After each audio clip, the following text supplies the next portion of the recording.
আজ আমি যখন দলাঠানে যাচ্ছিলাম তখন ভাবলাম আমি আজকে কালেক্টর ভবনের এই পাশ দিয়ে যাব।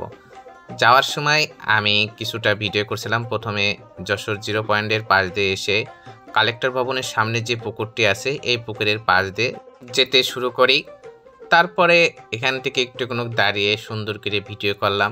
পুকুরের পাশ দিয়ে খুব সুন্দর ফুল গাছ লাগানো আছে, ফুল গাছগুলো দেখা যাচ্ছে। শিক্ষার্থীরা আমার সামনে আছে যারা কলেজ ছেড়ে বা বিদ্যালয় ছেড়ে যাচ্ছে। তারপরে চলে আসলাম যশোরের যে ম্যাপ, সেই ম্যাপের এখানে। এটা ডিসি অফিসের সামনেই অবস্থিত। এখানে যশোরের যে কয়টা উপজেলা আছে খুবই সুন্দরভাবে উপজেলাগুলো দেখানো হয়েছে। এখান থেকে আমি একটু সেই ভাইরাল পুকুরে চলে গেলাম, যেখানে মাছগুলোকে খাবার দিলে এসে খায় এবং রং বেরঙের বিভিন্ন রকমের মাছ দেখা যায়। আর এই যে নৌকাগুলো দেখা যাচ্ছে এগুলোকে অনেকে রাইড করে বিকেলবেলা টাকার বিনিময়ে, একটু বিনোদন নেয়।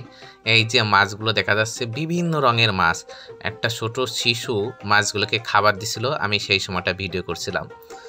অপূর্ব সুন্দর একটা দৃশ্য। বিকেলবেলায় এখানে অনেক মানুষের ভিড় জমে, সবাই এখানে এসে কেউ বিশ্রাম নেয়, কেউ বিনোদন নেয়, কেউ পরিবারের সাথে আসে, প্রেমিক প্রেমিকারাও আসে এখানে। এরপর আমি কালেক্টর ভবনের সামনের দিক থেকে একটু ভিডিও করি।